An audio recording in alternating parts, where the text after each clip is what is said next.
Welcome to USA Global TV and Radio, where our mission is to provide education, entertainment, hope, and inspiration.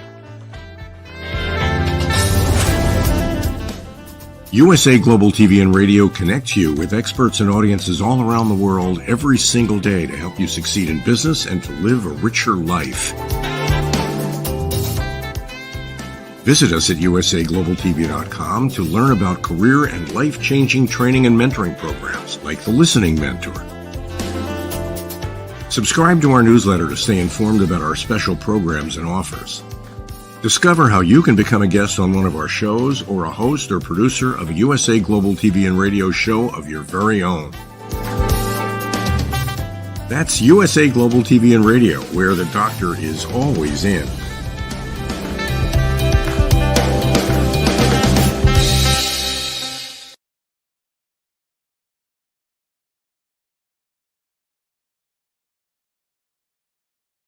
Red.olaughlin here on the Wise Ones on the USA Global TV and Radio Network. I am super honored today to have John Goodwin, who's president of Galaxy Press, specializes in the L. Ron Hubbard Writers of the Future contest. This is the fiction and anthologies of L. Ron Hubbard, and he's trying to reach a new audience in order to get us authors involved in the contest and everything else. So we're going to be talking a lot today about the contest and who's a good fit. So with that being said, John, please join me. Thank you very much. Very nice meeting you now and being on your show. Thank you, Red. Love to have it. Okay, so Galaxy Press, you're the president of it. Tell us a little bit about Galaxy Press and how long you've been there and how it got created, and then we'll get into why are you here today. All right. Galaxy Press is the fiction publisher for L. Ron Hubbard. It's we started in 2002, and the purpose of it is to provide all the fiction works, because L. Ron Hubbard was one of the most popular writers of pulp fiction in the 1930s and 40s. So we've published over 200 of his stories. There's still many more that haven't been published, but some of the ones that are most renowned are the Battlefield Earth, which has many weeks on the New York Times and multiple bestseller lists, and something we call the stories from the Golden Age, which are the pulp fiction stories, science fiction, fantasy, mystery, adventure, a little bit of romance. He did a lot of really good military fiction. And then in 1983, after the release of Battlefield Earth, he launched a contest called Writers of the Future, and it's been going on. We celebrated 40 years last year. And its purpose is to provide new aspiring writers, a chance to get their works seen and acknowledged. And to date, we've recognized almost 1,000 winners between a writing contest and art contest. So that's my story, and I'm sticking to it. And my understanding is there's been over $1 million in prize money. There is in this contest, so it's not just a little bit. There's a fair amount of stuff. Absolutely. But you were telling me beforehand, it's just not the adventure of having the money and being recognized. It's the Hollywood experience of this entire thing. So why don't we start with the Hollywood experience, and we'll just work back from that, because now we're going to capture the audience with this fantasy mind of what can really happen to me. Sure. Yeah. So winners of the contest are flown out to Hollywood, and we have a week-long workshop either at the Roosevelt Hotel or the Lowe's Hotel, which is right here. My offices are a block away from the Chinese Theater on Hollywood Boulevard. Right behind me is Hollywood Boulevard. Which sounds really cool, but it's very noisy. But what we do is we fly winners out, and they have a week-long workshop with judges of the contest. And these are some of the biggest names in science fiction. This is the book that just came out last year, but the judges who were attending were Kevin Anderson, Greg Benford, Orson Scott Card. He's the one that wrote Ender's Game. We had, there was Todd McCaffrey, Rebecca Mesta, Larry Niven, he's Ringworld, Jodie Lanai, she's the coordinating judge, Nadia Korafor, she's the queen of African futurism. Tim Powers, he's the one that wrote On Stranger Tides, which was made in the Johnny Depp movie. Brandon Sanderson is one of our judges. Rob Sawyer from Canada, he's the Dean of Science, Canadian Science Fiction. Steve Sterling. So we've had a lot of the writer judges. Then the illustrator contest as well. And the illustrators are also flown out, and they're taught by the top illustrator, like the guy that created Dungeons and Dragons artwork. He's one of our judges. And we have those types of people that similarly will give the workshop.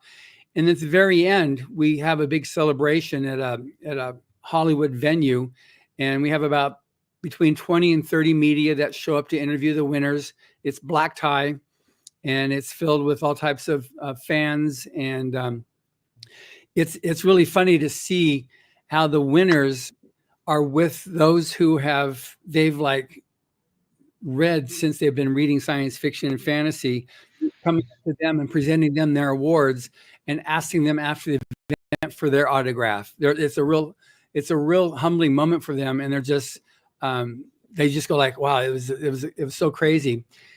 But the whole thing is what makes this extra special is that the contest is free to enter. It's been sponsored by L. Ron Hubbard since it first launched in 1983.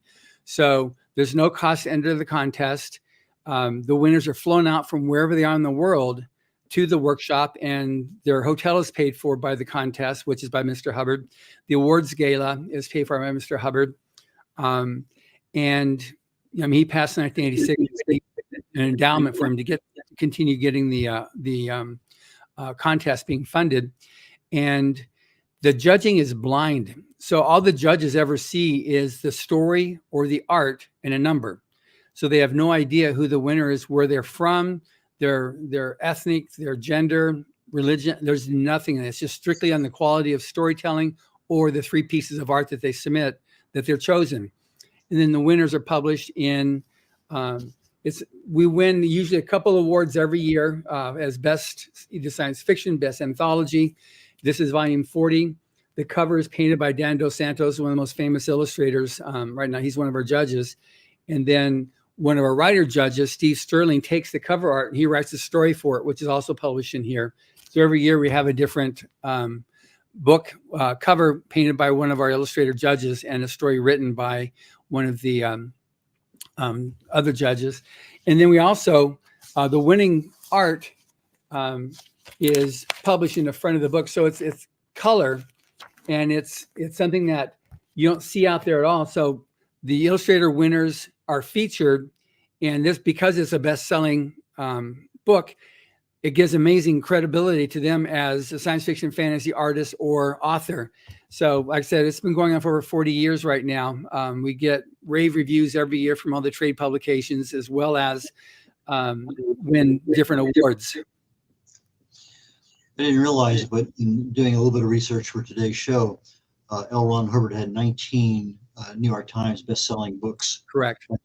And you mentioned he had a couple hundred that several of which have never been published, short stories or whatever. Yeah. And so that's pretty prolific. And I mean, just to get one New York Times, much less, almost 2 dozen. 19. Yeah. One thing about his composition speed is that he was, his composition speed was over 90 words a minute, and he was writing 100,000 words a month, most months. And he was so fast, he was writing basically 3 hours a day, 3 days a week to do that. And A.E. Van Vogt spoke about, he's another famous science fiction Golden Age author, talked about watching L. Ron Hubbard write a story, and he just kind of like, he put the paper in and he'd look towards the wall and he'd just he typed the story. And when we proofread the books to publish them in the late 2008, 2009 area, we'd be reading along, and all of a sudden you turn the page, and then we went back a page. And that was before the days of, obviously well before computers, but before whiteout and stuff. So he'd go back a page and pick a point and then type through the change, and he'd just change it because and so it was amazing how he did that. Now, I'm from that generation who learned how to type on a manual typewriter and then had a luxury electric. And whiteout and carbon paper and all the rest of that stuff. Yeah, So yeah. it was one of those things. But yeah, as a teenager, I was really into science fiction at that time, but it wasn't long lived. I loved Isaac Asimov, but not his Sure. science stuff. His you He's know nonfiction. nonfiction stuff. And that's kind of where I went off into a different world. But regardless, getting back to the free contest. Free is something that's not every contest that's out there. People have to take time to read these things, go through it, and judge it, etc. And That's to right. have a contest that's free, plus all of the perks for the winner, that's exceptionally impressive. Which is why we've How got many, the judges that we have. how many different categories are judged every year in the In the future writers and illustrators contest? We have it's overall just called speculative fiction. So it's science fiction, fantasy, alternate history, dark fantasy, or light horror. Like steampunk was first seen in Rise of the Future probably 20, 30 years ago. Tim Powers, one of our judges, wrote the initial essay on what steampunk was. So you usually will see the future trends of science fiction or fantasy. Like Brandon Sanderson, one of the biggest names right now in fantasy, was an honorable mention in the contest. Hugh Howey was an honorable mention. So you have a lot of big names that got their start with it. So it's basically anything that falls in category speculative. And we've had, it's just, there's no limit to what you can do with what your storytelling is. We actually created a free online, there's a website called writersofthefuture.com. And on there's a free online workshop that's taught by Orson Scott Card, the guy that wrote Ender's Game, Tim Powers, the one that wrote On Stranger Tides, and Dave Wolverton, he unfortunately passed away a few years ago, was also multiple New York Times bestseller, a lot of Star Wars books and other epic fantasy. And the whole intention is to provide that means for exactly right there, provide a means for writers who want to take the next step up to learn from people who are very professional at it. And you can see on the sidebar there, we have the About L. Ron Hubbard, Enter Writer Contest. That's the portal. Enter the Writers of the Future. Enter Illustrator Contest. That's the portal there. Both of them also have the rules. There's a series of essays that L. Ron Hubbard wrote on writing. We have the free online workshop. Then we have a gallery of all the writer judges since the beginning and all the illustrator judges going back to the beginning. We have a free forum that people can join that has won an award Best Forum for the last 3 years in a row. We have a blog that we post regularly. I have a podcast that I do, which you can see right there. I just posted episode 300 this past week. I have a newsroom for all the press releases. And then there's the anthology by year. So it goes all the way back to first year. You see the various winners. And then this is the annual award ceremony. You can actually see the 2-hour ceremony that we deliver. So this is a one-stop shop on this website, the writersofthefuture.com. Everything on there is free. There's no, you can take the course. We have almost 10,000 people on the course. We launched it fortuitously. We had finished all the interviews we were putting together, and then right when the lockdown happened, we were ready to launch it. So we launched it, and then it was just like it took off like gangbusters. And it made a big difference in the people entering the contest because it's gone on now for so long, and it's known to be blind judged. It always gets reviewed, and the editors of other magazines and other publishing houses will always take the book and use that to find new authors and new illustrators that they want to work for. And so I've had Tom Doherty, the creator of Tor Publishing, was a guest once. Tony Weisskopf, the publisher of Baen Books, was also a guest. And I've had many magazine editors as guests on the podcast just to provide that introduction and some of the tips and direction. And one thing that's really I find very interesting, when I've interviewed like Larry Niven. So people think of Larry Niven, okay, he's the creator of Ringworld and Known Space, which is a very famous science fiction. But they don't know, before Larry Niven was Larry Niven, he was just another guy trying to make a break. Brandon Sanderson was almost ready to quit writing because he kept not selling. And then when he won the then when he got the honorable mention, he said, then I realized there was hope, and he kept on going. And then obviously Brandon Sanderson definitely became Brandon Sanderson. But when people don't realize that big authors were not always big authors, that's how people know them now. But to find their journey and what they did to actually persist and not give up, and they couldn't be convinced that they couldn't do it. Those are things which are really good lessons to learn, and hearing it from your heroes makes a big difference. And now, because of the success of the podcast, I'm able to get really good authors on as guests, but I also have those that are like plugging away and just, seeing themselves improve and what they've learned from, the stuff that we've had from Writers of the Future. And one thing also with Writers of the Future, maintain your rights. So nobody forgives their rights to the contest, to the book. We just ask if you're a winner that we publish you first, and you've got the rights to do whatever you want to with it. And even when you submit the stories, we ask that you don't submit someplace else in case you win, but you maintain rights to all your work, whether it's the art or the storytelling. And then one recent rule is no AI. We don't allow AI storytelling or art. And if we find it, you're automatically disqualified. I was going to ask you about AI. I'm glad you brought that up. Yeah. The expression, an overnight success, generally occurs after 20 or 30 years of writing. Exactly. Yeah. Because nobody knows who you are, because you can't get into something that you can afford and get recognized. I mean, there's just so many hurdles to get over. And that's right. You mentioned earlier, I think it was 17,000 word limit on right, 17,000 words limit. Yes. Which is not restrictive. But it's like a novelette size. And so that is realistic. Plus the fact from a judging perspective, that is not a whole lot to read. And you can read 2 or 3 times in order to make sure that you really understand what's going on. Because I know when I'm reading, okay, let me go back. I must have missed something there. And I go back and I reread it again. And this happens at least once a week, that I'm going through, and whether it's a technical article or whether it's an informational deal or story or what, sometimes my eyes go too fast and I'm, okay, what did I miss? And anyway, so 17,000 words, free, many categories. Typically, what's the quantity of books, articles, illustrations that you receive on an annual basis that your judges have to go through? About that many. We don't, we get a lot. We get entries from over 175 countries between both contests. And the contest runs 4 times a year. So it's every 3 months. It starts October 1st, goes to December 31st, then January through March, April through June, and then July through September.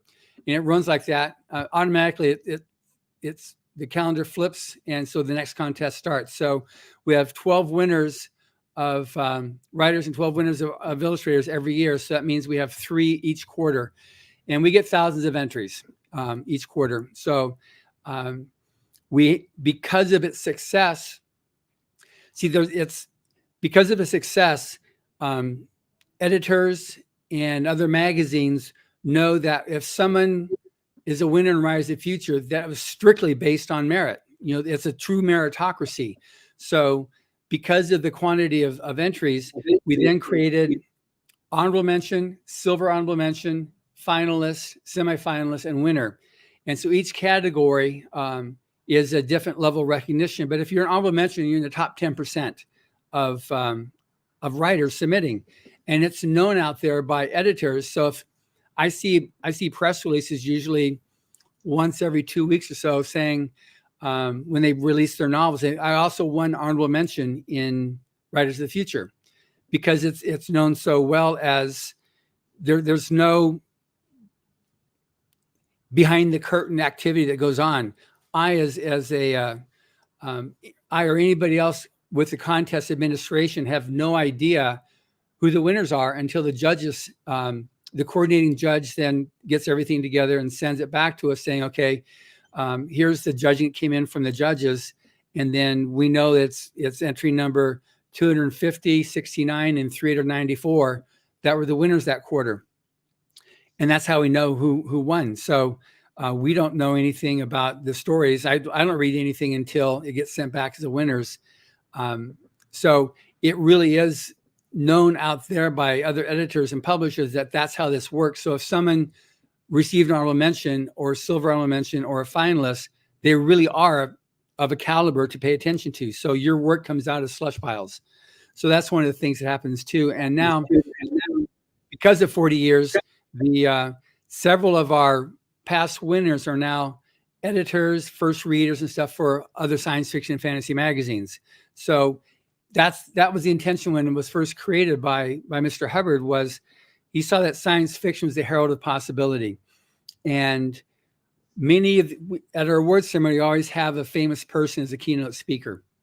So we've had many astronauts. We had the director of Ames Research Center, who said he got in trouble when he was in school in history class because the teacher found him with his history book open, but inside was a science fiction magazine he was reading. And the teacher said, "What are you doing?" I said, "I'm reading about future history." It didn't work very well in the teacher, but he obviously did quite well because he became the director of Ames Research Center, the big NASA Research Center. But a lot of our astronauts, engineers who put the rover on Mars, they've been our keynote speakers. They were inspired by science fiction. So that's one of the things that, we really relish, is being able to help launch careers for new writers, new artists, and to see the fruits of that in society being realized. Now, we speak English, 175 countries. That's pretty impressive. Obviously, not everybody speaks English in the countries they're in. Is there a translation? There's two contests. There's a writer contest and illustrator contest. So art doesn't have a language, just the language of art. So, but pretty much now, though, too, English is becoming the universal language. I just got back from Frankfurt Book Fair last week, and it's pretty much, regardless of what countries there, people spoke English as well as their native tongue. And so that was something that, whether they're English is a second language or third language, we also have on our forum, as I was mentioning to you earlier when you're scrolling through the website, we have several past winners, and we have other people from all over the world who will help writers to be able to get their story translated and to handle idioms and hard to define words into the story. We've had half a dozen winners who were English as second language, and people on the forum help them with their story to be able to convert it to English. So we'll even help people like that. But we've had winners from 50 different countries, and I think it's like 24 different countries were English, and the other ones were illustrators. But it's any place that that speaks English. They have English classes. They submit stories. We've had half a dozen winners from Africa. I've had several from Australia, New Zealand, India, throughout Europe. Obviously, a lot of U.S. and Canada. But we've had, there's just been a lot of winners. When I went through last night, I said, okay, so because this interview was set up by Mickey Mickelson, okay, this is in Canada. So I went through and put together a list of winners from Canada, of which there were 38 over the 40 years. So we've had, because of media I've done in Australia, we've had like a dozen winners from Australia, New Zealand. I said half a dozen from South Africa. So they're from, all over the place. The main thing that makes it really good, and this is a point that people from other countries have been concerned with. Well, I'm from Australia, or I'm from South Africa, or from Zimbabwe, so nobody's going to pay attention. The judges have no idea where you're from. So if your story is selected, you're selected, and the contest flies you out from wherever you are. The only caveat is that we've got to be able to get a visa for you. So we've had some winners from Iran, and we couldn't get visas for them for political reasons. I've had winners from South Africa that I've not been able to get visas for because they're single men. So there's like no way, you're not going to come home. So, and we have one girl from I forget what, some European country that was ex-USSR, but it's one of those countries there. And they wouldn't give her a visa, but now she's gotten into college. She's got a job, and her mom is going to come out with her. So because now she's got some reason to go back to her country, she's getting a visa, and she'll be here this year. She couldn't make it last year. So we work with people to help them get a visa. If it's a female who's pregnant, just having a child, then you can come out the next year. We say, okay, that's fine. Have your baby, have your first year, then come out the next year. So we'll do that as well. Military, we always give them whenever they're deployed. It's okay, as soon as you're done, then either on leave or when you finish your term, then you can come out and enjoy the awards week. So we do that as well. We take into account, a person's situation. Doesn't sound like you're very flexible. No, we're pretty rigid. And if you had to pick one of the, obviously these people are surprised when they win, I'm sure, especially if they're in a foreign country and English is a second language. Do you have a story or two to share about somebody who just has that story that's just unbelievable, and they end up there in Hollywood with the celebrities? There's a few of them there. I mean, there's so many different stories that happen throughout, the years, but some of the funny ones are when the winners get a phone call from the contest administrator, Joni Labaki, and they say, congratulations. And so one year there was a guy in San Diego. She called and said, congratulations, you won. He said, I won what? Rise of the Future. I didn't submit. And it turns out he was so convinced that he wasn't good enough, but his wife was saying, no, honey, you've got it. You're good. She took the story out of his drawer, mailed it in, and he won. He didn't know that she did that. And so we've had that happen maybe 3 or 4 times when someone else submitted the story or art for what turned out to be a winner. And they were totally shocked. There was one person who was called, he loved impersonating Arnold Schwarzenegger, and he did the voice really well. So he was called, and then he went into his Arnold Schwarzenegger thing thinking it was a prank call, so he was returning it. And then about 30 seconds into it, when he was doing his whole thing, like making fun of Joni calling in, he realized it was for real. And he got so embarrassed. He was so like, oh my God, this is real. Oh, and he told this story from stage too, and which is great because he did a great Schwarzenegger impersonation. That was one of the really funny ones too. But so many people are, one of the things about someone who's trying to make a break is you got to develop thick skin. The number of rejections is sometimes staggering, and you don't always know why it was that you're rejected. It's not just because you're not a good storyteller. It could be because the magazine just sold a story same type in that issue, or they just had in the last few issues and they don't want to do that one again. It could be all types of reasons. It could also just be a bad hair day for the editor, and just like, I don't like that name, and just, it doesn't get past that. So you have to keep on sending it out there. And so when a person gets an honorable mention, when they get a finalist, it's sometimes the first recognition they've ever had that they've got some talent. And it's so important in a world that's less than kind, often less than kind. So it's even all the more important to be able to have an opportunity to show your stuff. And if someone will say, okay, good, you're on the right track, keep going. And that's what this contest does. The worst that's going to happen if you send in your story, your art, is thank you very much for submitting. Please submit again. That's the absolute worst communication you're going to receive.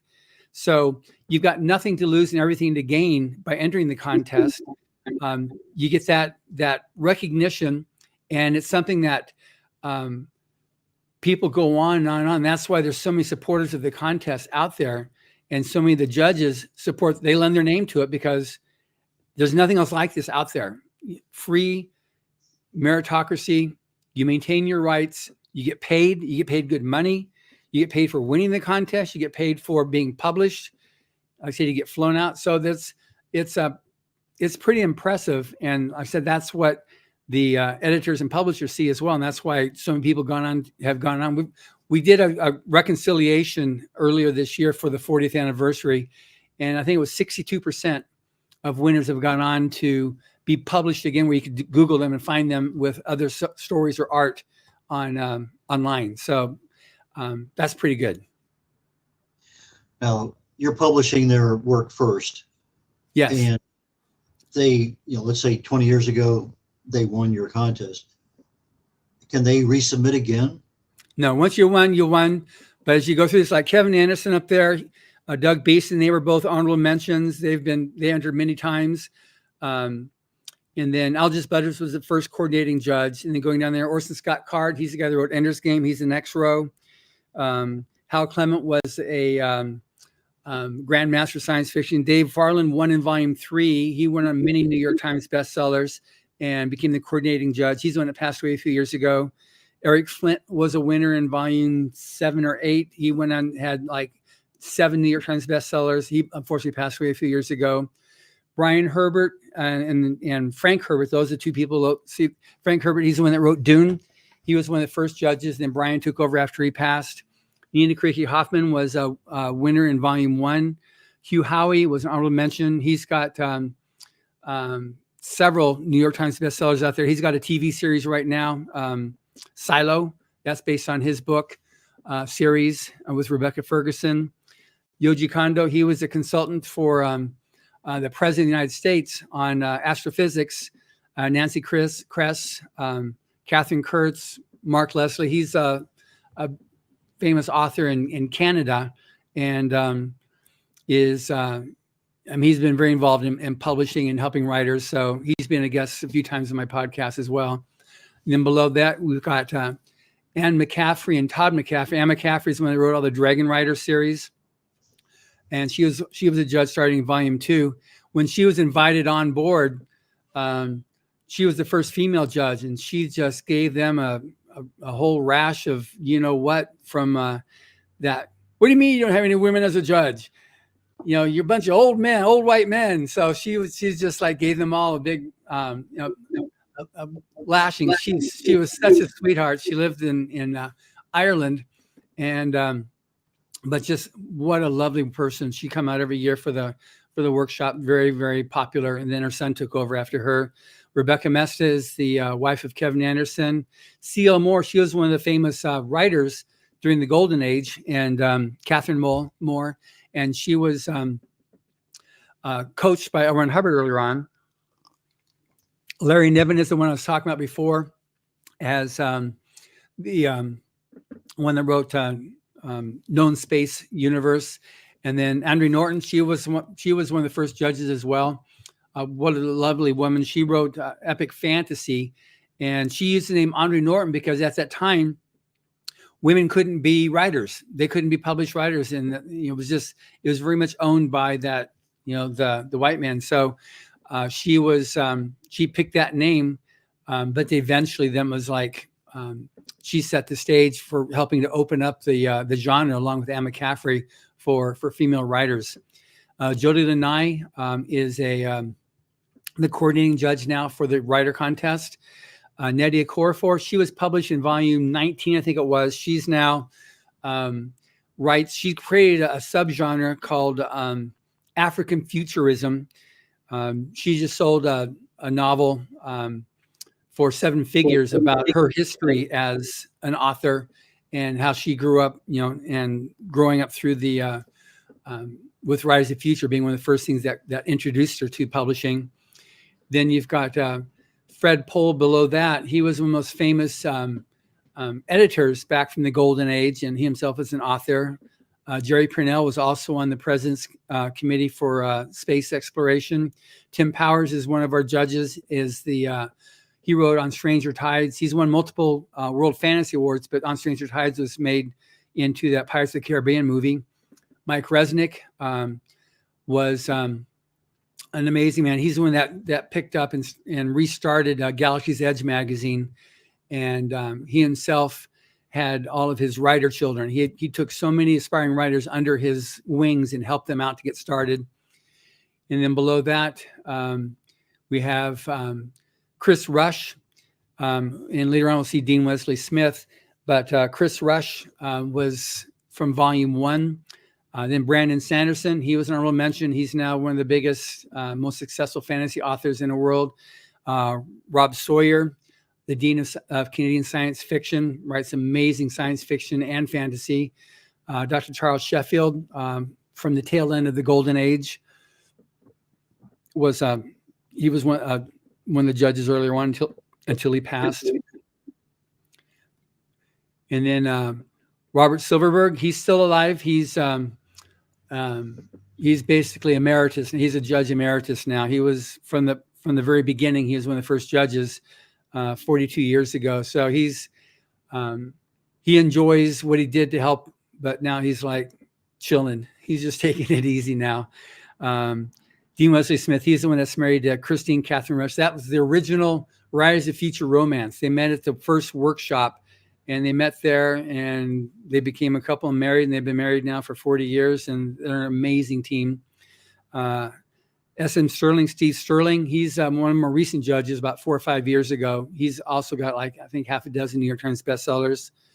Theodore Sturgeon passed away some years ago, but a very nice man, loving to help writers to be able to make their break into the industry. And then below that, we've got Katie Wentworth. She was a winner in volume 5 or 6. She became a coordinating judge for a bit too, but she passed away from cancer, 15 years ago. Just a real sweetheart of a lady. Sean Williams, he was a winner in volume 8, I believe, from Australia, and became a judge several years later, and he's actually writing this story that'll be published in volume 41. Just a real fun guy. He's just great writer, lots of stuff, a lot of YA as well as hard science fiction. Jack Williamson, great story with him. He started writing in the 1920s, and he passed away, early 2000s, and in his late 90s. And he was, we had one of our award ceremonies at Cape Kennedy in Florida, and we were there. We were the closest civilians to the launch of whichever spacecraft at that time was. But he'd been writing about going into space at that point for 70 plus years, but he'd never seen an actual liftoff. And he, along with all the other judges, had bleachers about a mile away from the launch pad. And these guys are just like little kids. He was so excited to see a spaceship take off for the first time after 70 years of writing about it. It was so cool seeing that. Just a wonderful man. He was a grandmaster of science fiction. And then after that, we got Roger Zelazny, also a very famous science fiction writer and a wonderful man. So that's like our judges that we got for Writers of the Future. And they all do it because they respected L. Ron Hubbard for what he did in creating this contest. They said, if we had the wherewithal to do this, we'd love to do this. But, fortunately, L. Ron Hubbard did and continues to do that. So we got some of the biggest names and editors from around the world hail the contest for what it's done. And we just had our 40th anniversary. I got over 110 awards and recognitions for Writers of the Future because of what it's done for the genre over the years. Okay, we're at the end of the show. Writersofthefuture.com, is that the way people get their work submitted to you? That's where they can go to writersofthefuture.com. Everything we've been talking about there, you can go to writersofthefuture.com to enter either contest, to take the free course, to see the podcast, to join the forum, to see the history, watch what the event looks like. And then the only thing that it doesn't cover, which is what galaxypress.com is, buying the book. So that website is all free. Everything about it is just, you can have at it. And Galaxy Press is where you can actually go to purchase Writers of the Future. And the judges will all agree the best way to know any market is to study that market. So if you want to be able to see what are the best, what's the demarcation between being amateur and pro, it's in science fiction and fantasy, and that's in Writers of the Future. So each year we publish the best new writers, the best new artists of science fiction and fantasy as selected by the top names. So that's where you can go and find that at galaxypress.com or wherever books are sold. Okay, so for our audio audience, we have two websites we need to be aware of. Number one, Galaxy Press, Galaxy, Galaxy, Press, PRESS.com. So galaxypress.com, and Writers of the Futures. That's writer, WRITERS of OF, the THE, Future, FUTURE.com. So those are the two primary ways that you can get your work as an artist or an illustrator, as an illustrator, artist, or writer into the category of writersofthefuture.com contest. Right. Not Writers of the Future and Illustrators contest. So, that's right. John, thank you so very much. I really enjoyed you this morning. Thank you so much for being able to bring this information to my audience, because this is something we have not done before. I do remember talking with Mark Leslie Lefevre a while back. So that was the only name I recognized because he's been on the show. But beyond that, thank you so very, very much for your time and the education and awareness of information that just typically not here on the show enough. Thank you, sir. Thank you very much for having me as a guest, Red. And we'll catch you later. Take care. That being said, the Wise Ones is concluding, and immediately following in about 19 minutes, I'll be looking for Talking Heads. It'll be my final episode on the series of Healthy Habits for 2025 Start Today. We're looking at how do we get started with our New Year's resolutions mentally, and then begin actually doing next year's healthy habits incrementally, so that by the time January 1st rolls around, we have a new lifestyle habit established, and we don't have to face the, let's get things started, and there's all sorts of things going on regardless. So I'm finishing up today with my personal dashboard, and then after that, we'll pick a new topic and go down the road. So red.olaughlin here on The Wise Ones on the USA Global TV and Radio Network, signing off. See you all next week. Bye now. USA Global TV and Radio proudly presents our partner and sponsor, Mr. Philip Sykes and the British School of Excellence. Building confidence, changing lives. And now, proudly presenting the Polished Professional. On a transformative journey with the British School of Excellence's comprehensive suite of masterclasses, crafted to elevate your professional and personal life. 8 outstanding modules will elevate you to the next level.